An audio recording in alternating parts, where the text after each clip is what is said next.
Today we will start with the theories of dissolution. मैंने आपको कल बताया था कि आपका जो solubility aspect है ड्रग का, it can be easily determined by intrinsic solubility और dissolution rate. जो solubility है उसको define करने के लिए आप intrinsic solubility के reference में भी बात कर सकते हैं या फिर dissolution rate के reference में भी बात कर सकते हैं. But जो dissolution rate है, it is a dynamic process, but and intrinsic solubility is static process. Overall अगर हम देखें कुछ एग्जाम्पल, जैसे मैंने कोट किया था सीसाप्राइड का, अगर हम इन एग्जाम्पल्स को कंसीडर करते हुए बोले तो हमने बोला कि आपका जो डिसोल्यूशन रेट जो कंसेप्ट है to explain the solubility of the drug, वो ज़्यादा बेटर है कंपेयर टू इंट्रिंसिक सॉल्युबिलिटी.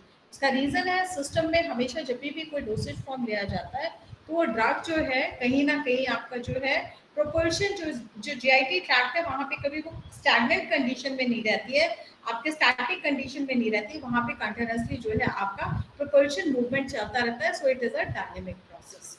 सो हमने बोला कि to explain the solubility, dissolution rate जो है it is the right way, ये सही तरीका है अगर हम सॉल्युबिलिटी को एक्सप्लेन करना चाहते हैं.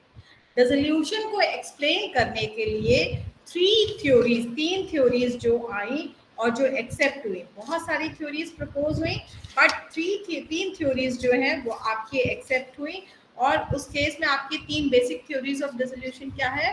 फिल्म थ्योरी है, you can see here film theory, उसको हम दूसरा अल्टरनेटिव नेम जो है it is a diffusion layer model. Next जो आपका एक्सेप्ट हुआ आपका डिसोल्यूशन थ्योरी, परमिएशन और surface renewal theory, Danckwerts theory. Third जो थ्योरी आपकी अप्रूव हुई उसको आपको उसका नाम क्या है? Double barrier limited solvation theory, interfacial barrier model. Okay, so dissolution को एक्सप्लेन करने के लिए three theories were proposed and तीन थ्योरी जो है वो आपकी वेरी फर्स्ट जो इंट्रोड्यूस हुई थी film theory, diffusion layer model. Second जो है परमिएशन और surface renewal theory, also known as the Danckwerts model. Third जो है वो डबल बैरियर और लिमिटेड सॉल्वेशन थ्योरी है, जिसे इंटरफेशियल बैरियर मॉडल भी कहा जाता है. ठीक है, व्हाट इज डिसोल्यूशन? तो डिसोल्यूशन के केस में हमने बताया था द मास और the solid that dissolves per unit time is known as the dissolution rate. And what is dissolution? Dissolution is the process in which solid substance solubilizes in a given solid. That means जब हम पर unit time के reference में बात करें कि कितना amount of drug, कितना अमाउंट ऑफ सॉलिड मास जो है वो आपका ट्रांसफर हो रहा है लिक्विड सिस्टम में, उसे हम डिसोल्यूशन बोलते हैं. अगर हम इसे with reference to time quote करते हैं, पर यूनिट टाइम कोट करते हैं, then it is known as the dissolution rate. Very first theory जो है it is a diffusion layer model और फिल्म थ्योरी. ठीक है, it was proposed by Nernst. ये आपका जो थ्योरी है किसने प्रपोज किया था? नर्स्ट ने प्रपोज किया था. और जो डिफ्यूजन थ्योरी है it is the simplest theory and common theory, most common theory for dissolution. Dissolution को एक्सप्लेन करने के लिए नो डाउट तीन थ्योरीज आई, लेकिन जो मोस्ट एक्सेप्टेबल या मोस्ट कॉमन थ्योरी जिसको हमने बोला वो कौन सी है? आपकी डिफ्यूजन लेयर मॉडल और film model. So it was proposed by the Nernst and as per Nernst dissolution कैसे होता है उसने एक्सप्लेन किया. व्हाट ही एक्सप्लेन कि आपका जो सॉलिड पार्टिकल होता है, जो आपका सॉलिड पार्टिकल होता है when it is placed in the liquid, तो उस केस में जो इंटरफेस है दैट मींस दिस पार्ट, ये जो सॉलिड है इसके बाहर जो है लिक्विड है, जो लिक्विड और सॉलिड का जो इंटरफेस है वहां पर आपका जो फिल्म है it is form at the solid liquid interface. Film किसकी फिल्म फॉर्म होती है? आपके इस वाटर की, जो वाटर की फिल्म है वो यहाँ फॉर्म होती है. और इस फिल्म को हम क्या बोलते हैं? Stagnant layer. दैट मीन्स आपका जो डिफ्यूजन लेयर है फिल्म थ्योरी है, व्हाट इट इज एक्सप्लेनिंग कि जो डिसोल्यूशन है it is consisting of two steps. उसने क्या कहा कि डिसोल्यूशन सिंगल स्टेप प्रोसेस नहीं है, dissolution is a two step process. Two step process में उसने क्या कहा कि आपका जो सोल्यूशन ऑफ द सॉलिड है वो आपका फॉर्म होता है. दैट मीन्स जो आपका सॉलिड लिक्विड इंटरफेस है यहाँ पे एक फिल्म फॉर्म होती है. ये जो फिल्म है इट इज कंसंट्रेटेड और it is saturated with the drug. That means very first उसका ये कहना है कि दो स्टेप है. पहले स्टेप में उसने कहा कि आपका जो इंटरफेस है, सॉलिड लिक्विड इंटरफेस है, वहां पर फिल्म फॉर्म होती है एंड दैट फिल्म जो फॉर्म हुई है जिसे हम स्टैग्नेंट लेयर कह रहे हैं, that stagnant layer is saturated with the drug. क्यों it is saturated with the drug? Because जो भी फिल्म फॉर्म हुई है यहाँ से ड्रग उसके सबसे नियरेस्ट है, तो डेफिनेटली जो ड्रग है it will diffuse from solid particle to the आपका इंटरफेस और the film which is formed over the solid liquid interface. that this area जो फिल्म है this will get saturated with the drug, इसीलिए हमने बोला यहाँ पर stagnant layer जो है यहाँ पर concentration of drug क्या रहेगा, it will be in saturated concentration। next इसने क्या बोला कि ये फर्स्ट स्टेप है जहाँ पे सैचुरेटेड लेयर फॉर्म होती है, और सैचुरेटेड लेयर कैसे फॉर्म होती है, क्योंकि एक फिल्म सॉलिड लिक्विड इंटरफेस पे जो है एक फिल्म फॉर्म होती है लिक्विड की, और ये जो फिल्म है इस लेयर में आपका जो ड्रग है वो मूव करता है, डिफ्यूज करता है and this area get rich in आपका कंसंट्रेशन ऑफ ड्रग, यानी ड्रग से ये जो है हाईली कंसंट्रेटेड एरिया होता है, या फिर आप बोल सकते हैं कि दिस इज आपका saturated area, saturated with the drug.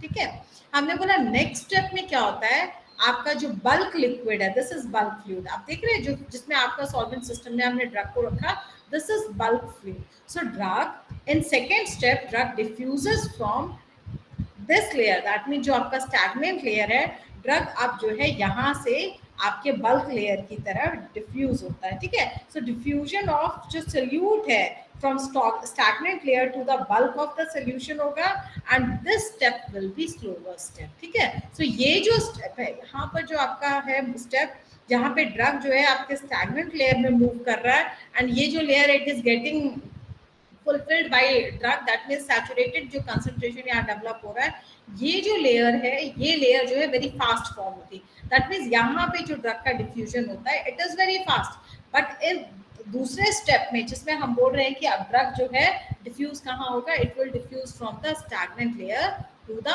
Bulk solution. ठीक है, तो जो बल्क सॉल्वेंट है वहां पे अब ड्रग डिफ्यूज होगा, और जो ये डिफ्यूजन प्रोसेस है, जो सेकेंड डिफ्यूजन प्रोसेस होगा, यहाँ पर जो मूवमेंट होगा it will be slow process. ठीक है, सो हमने बोला as per diffusion layer model उसने ये कहा कि 2 स्टेप्स में डिफ्यूजन होता है, डिफ्यूजन ड्रग का कभी भी सिंगल स्टेप में नहीं होता है, और 2 स्टेप में उसने बोला कि आपका जो सॉलिड है when it is placed in the liquid, very first जो आपका इंटरफेस है वहां पर एक फिल्म फॉर्म होता है and this film is very rich in drug concentration, that means आप ये बोल सकते हैं it is saturated with the drug. ठीक है, एंड दिस प्रोसेस यानी ये जो ड्रग का मूवमेंट टू द आपका इंटरफेस हो रहा है, तो फिल्म हो रहा है, this is very fast process. ठीक है, जबकि दूसरे स्टेप में क्या होता है, ड्रग तो यहीं पे है अभी, now the drug which is in stagnant layer आपका जो है वो बल्क लिक्विड में मूव कर जाता है, और जैसे ही वो बल्क लिक्विड में मूव करता है डेफिनेटली आपका ड्रग एक तरह से सॉलिडलाइज हो रहा है। ठीक है, सो हमने बोला diffusion layer is consisting of 2 steps, जो फर्स्ट स्टेप है इट इज फास्ट स्टेप, जो सेकेंड स्टेप है वो आपका जो है स्लो स्टेप होता है। एक और चीज I would like to introduce इसमें कि आपका जो डिफ्यूजन थ्योरी है, no doubt this is the simplest theory, this is the most acceptable theory.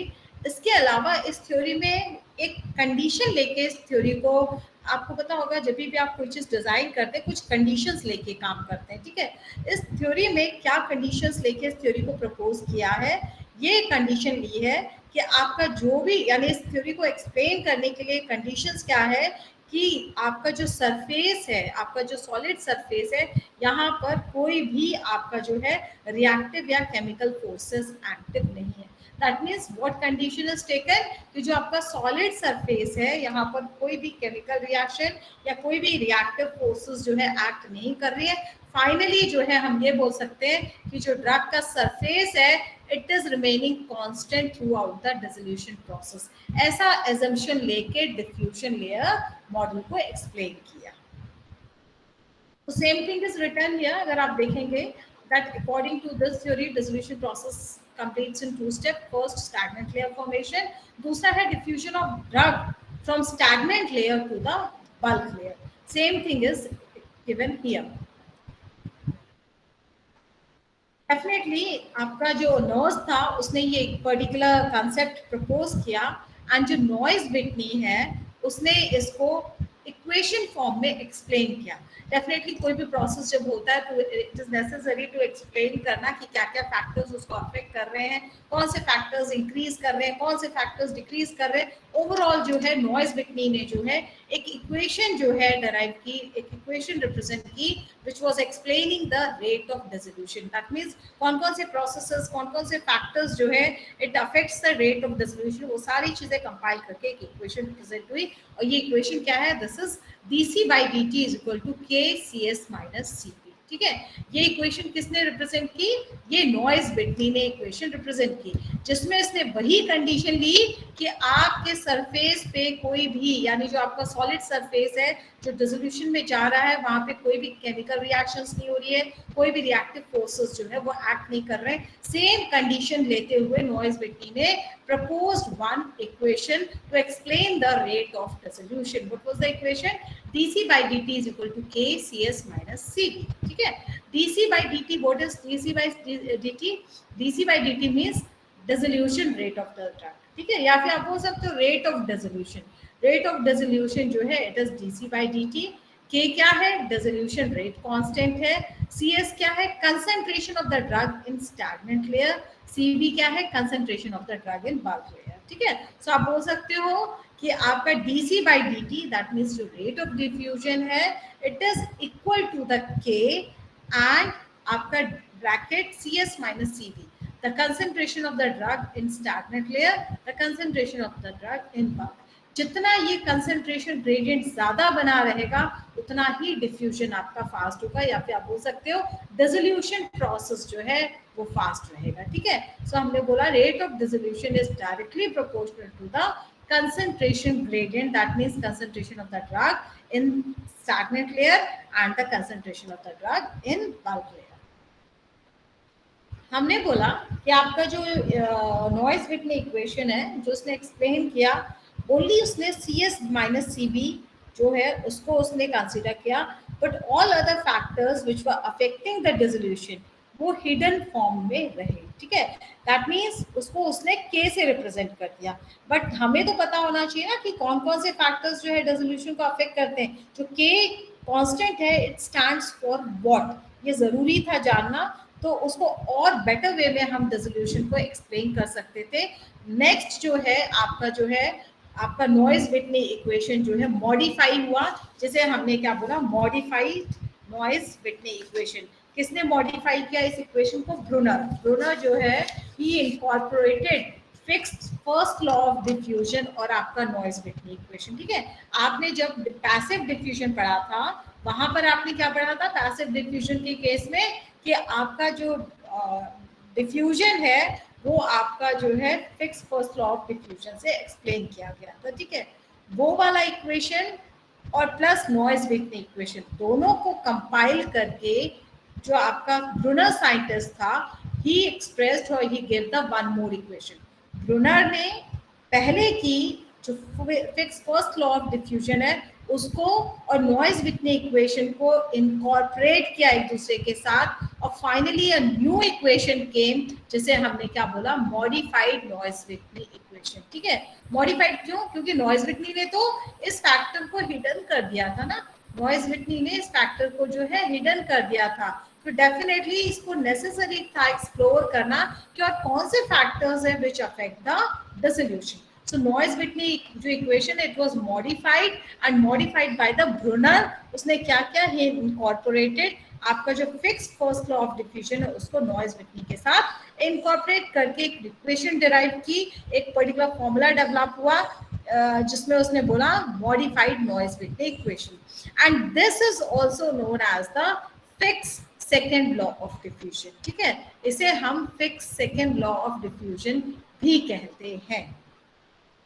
Now what is dc by dt? dc by dt क्या है? आपका dc by dt जो है it is dissolution rate, same। ठीक है, तो dc by dt क्या है? dissolution rate of the drug। आपका d क्या है? it is the diffusion coefficient of the drug। a क्या है? surface area of the dissolving solid।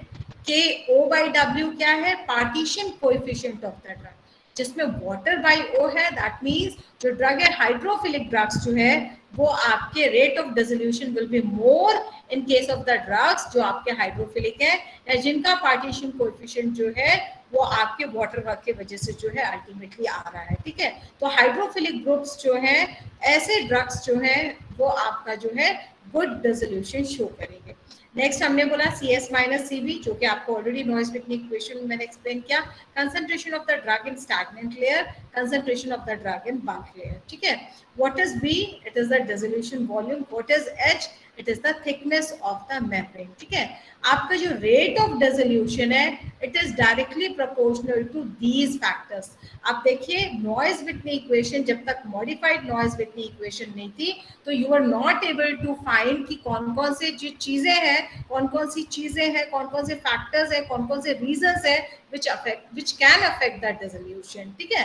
तो यहाँ पर जो आपका ब्रूनर था ही incorporated some more things और वो आपके फर्स्ट लॉ ऑफ डिफ्यूजन को incorporate करके उसने फाइंड किया कि rate of dissolution is directly proportional to the surface area. यानी आपका किसी ड्रग का अगर सरफेस एरिया ज्यादा होगा तो उसके यानी सरफेस एरिया मीन्स साइज उसका छोटा होगा और सरफेस एरिया ज्यादा होगा तो डेफिनेटली उसका रेट ऑफ डिसोल्यूशन ज्यादा होगा।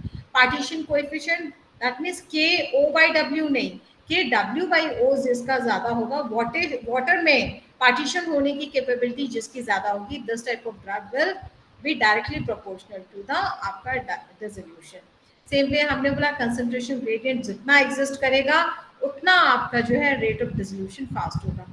V means volume of dissolution media, H means thickness of the membrane. Thickness of the membrane जितनी कम होगी उतना फास्ट आपका जो है डिसोल्यूशन प्रोसेस रहेगा, ठीक है। सो हमने बोला यहाँ पर दो फैक्टर्स जो है वो आपके इनवर्सली प्रोपोर्शनल का रिलेशन दे रहे हैं टू द आपका रेट ऑफ डिसोल्यूशन। ये सारे फैक्टर्स जो है जो कि आपके न्यूमरेटर में है ये सारे फैक्टर्स जो है आपके डायरेक्टली रिलेशन दे रहे हैं, that means they are directly proportional to the rate of dissolution.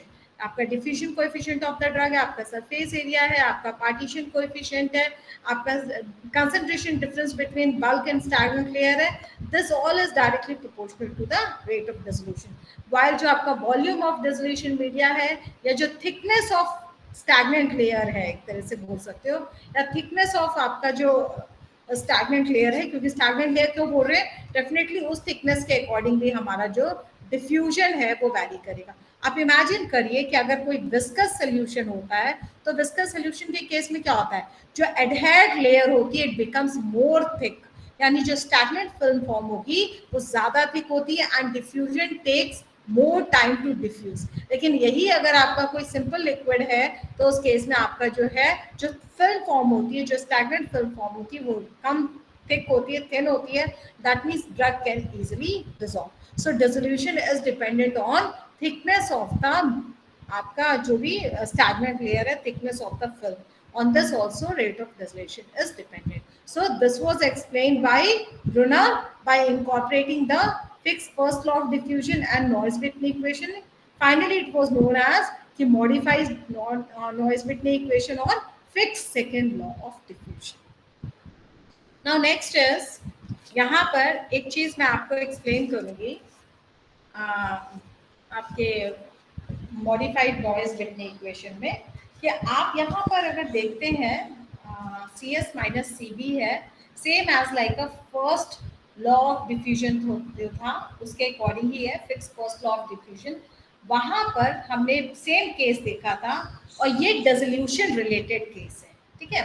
हमने यहाँ पर बोला कि जब हमारी बॉडी में हम देते हैं कोई चीज तो उसे हम इन विवो कंडीशन बोलते हैं। जब हम बॉडी के बाहर प्रैक्टिकल या apparatus से कैरी आउट करते हैं then it is known as the in vitro condition, ठीक है।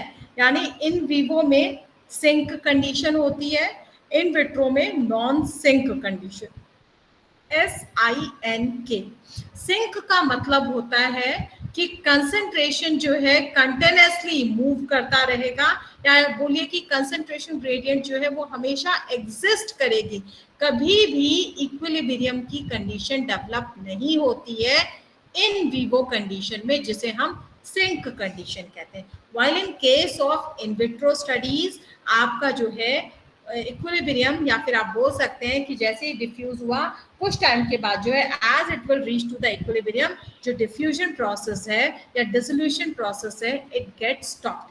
But it is not in case of body, it is not in case of in vivo studies, या जब सिंक कंडीशन मेंटेन की है तो हमारा इक्विलिब्रियम नहीं आता है और ड्रग जो है वो कंटिन्यूसली डिसॉल्व होती रहती है और फाइनली डिसॉल्व हो जाती है. ठीक है, यहाँ पर अगर आप देखेंगे तो आपका जो ये फैक्टर है इट इज रियली कांस्टेंट, ये बिल्कुल कांस्टेंट है. क्या सरफेस एरिया ऑफ द आपका जो ड्रग है वो चेंज होगा? नहीं चेंज होगा. क्यों नहीं चेंज होगा? एज पर आपका नॉइस-विटनी इक्वेशन. जो नॉइस-विटनी इक्वेशन है उसमें तो कंडीशन ही यही है कि सरफेस पे कोई रिएक्टिव फोर्सेस नहीं है, सरफेस पे कोई केमिकल फोर्सेस नहीं है.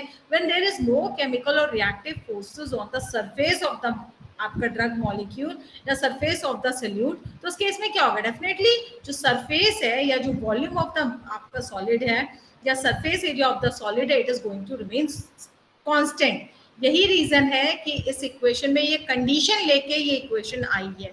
सो हमने बोला diffusion coefficient of the drug will remain constant, surface area of the drug will also remain constant. जबकि ऐसा नहीं होता है, सरफेस एरिया कांस्टेंट नहीं रहता. As time passes surface area जो ड्रग है उसका चेंज होता रहता है, इट गेट्स इंक्रीज. लेकिन हमने इस इक्वेशन को जब बनाया ब्रूनर ने तो उसमें ये कंडीशन लेके चला कि ये इक्वेशन तब वैलिड है when we are considering कि आपका surface area is remaining constant throughout the dissolution process. Okay, हमने थर्ड बोला डेफिनेटली ड्रग का पार्टीशन कोएफिशिएंट भी चेंज नहीं हो रहा है. आपका जो एक बार स्टैग्नेंट हो गया, जो थिकनेस ऑफ द फिल्म की बात कर रहे हैं वो भी आपका जो है एक बार फिक्स हो गया तो चेंज नहीं हो रहा है.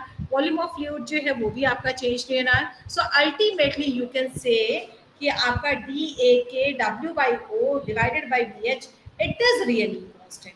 बट इसको एक्सप्लोर किसने किया? इसको एक्सप्लोर ब्रूनर ने किया. No doubt it is constant, बाकी इसकी जरूरत नहीं है, लेकिन हमें तो पता होना चाहिए ना. इसलिए जो ब्रूनर है उसने और चीजों को इनकॉर्पोरेट करके इसको इलॉबरेट किया. बट अगर हम रियल में बोले तो it is really dC/dt is equal to constant values bracket CS minus CB.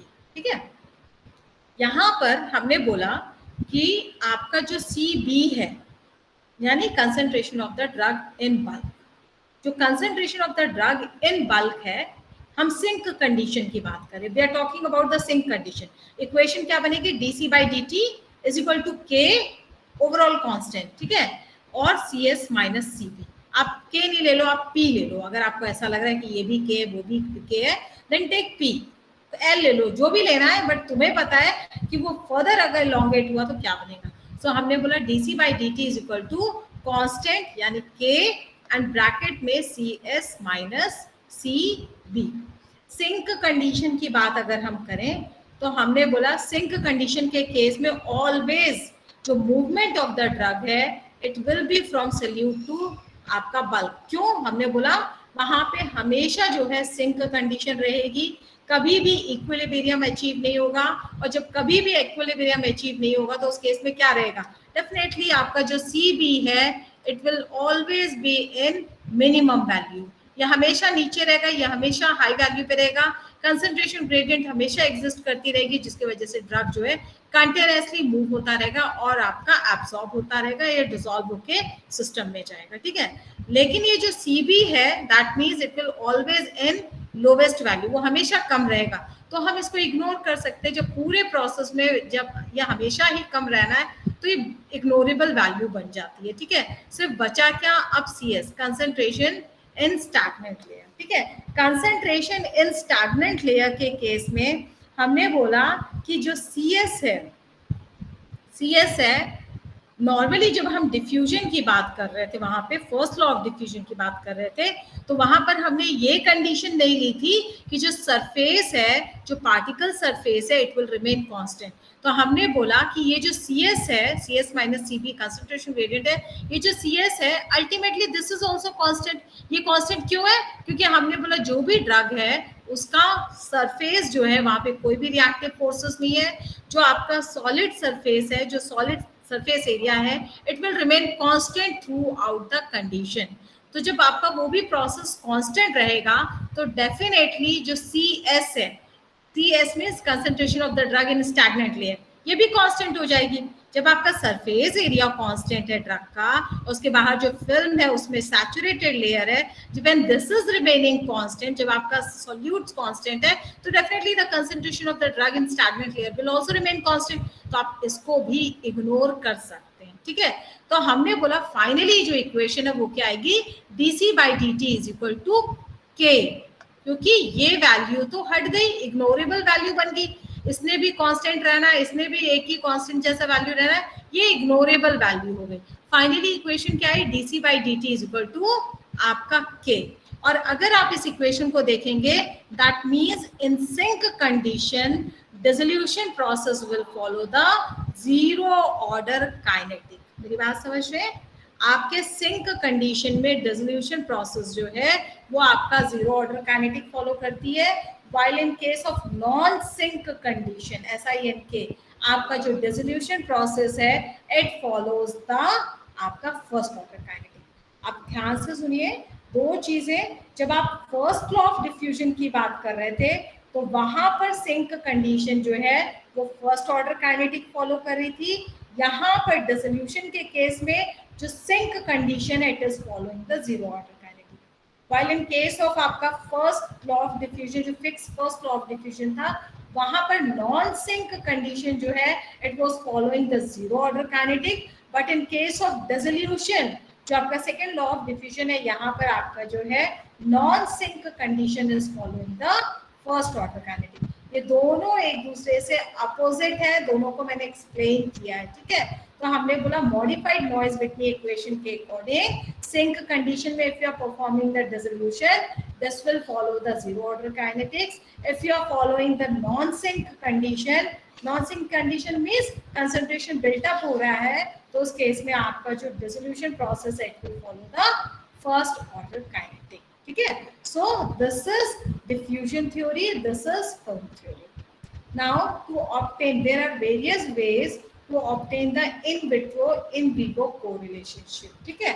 in vitro in vivo correlationship कहने का मतलब है जो in vitro studies हैं और जो in vivo studies हैं आप कैसे correlate कर सकते हैं।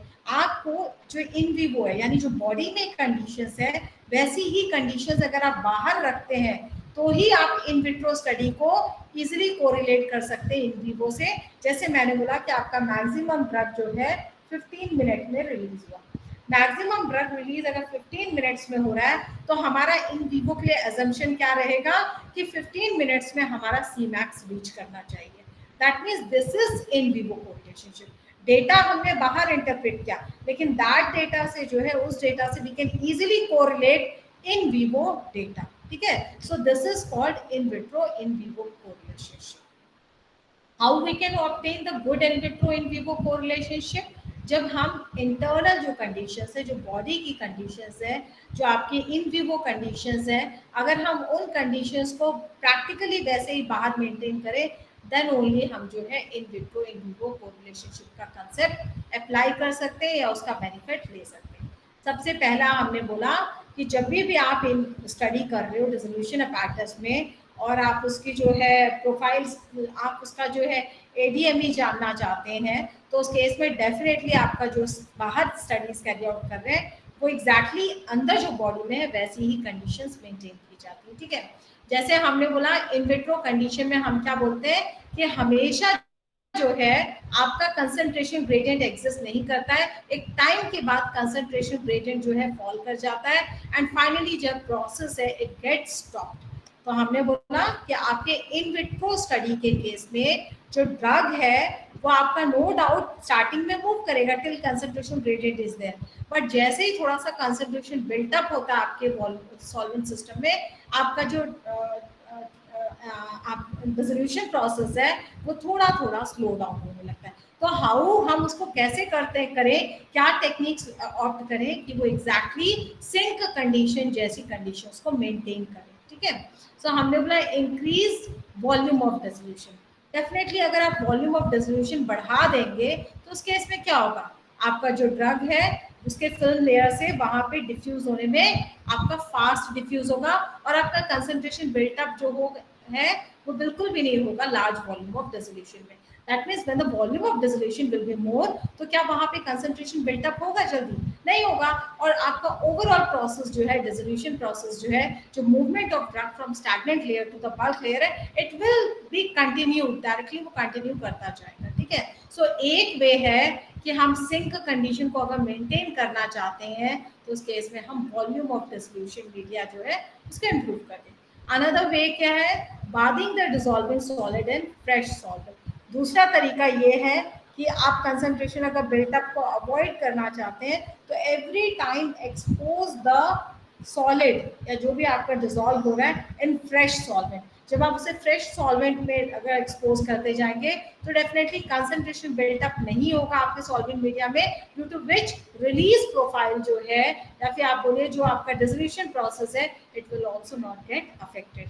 तीसरा हमने बोला removing the drug by partitioning method. Removing the drug by partitioning method मतलब हुआ कि जब आपका ड्रग डिसॉल्व हो गया है और वो आपके कंसंट्रेशन बिल्टअप कर रहा है आपके सॉल्वेंट सिस्टम में, at that time by using some of the solvents हम पार्टीशनिंग कंसेप्ट, क्योंकि आपको पता है कुछ ड्रग्स होते हैं जो आपके दूसरे सॉल्वेंट में भी डिसॉल्व होते हैं, पर वो सॉल्वेंट इसके साथ इमिसिबल है, उस पर्टिकुलर लिक्विड के साथ, मीडियम के साथ, डिसोल्यूशन मीडियम के साथ। तो ऐसे सॉल्वेंट्स को यूज करके हम क्या कर सकते हैं? डेफिनेटली जो ड्रग आपके मीडिया में है, डिसोल्यूशन मीडिया में, ड्रग वहां से पार्टीशन आउट हो जाएगा आपके दूसरे सॉल्वेंट में।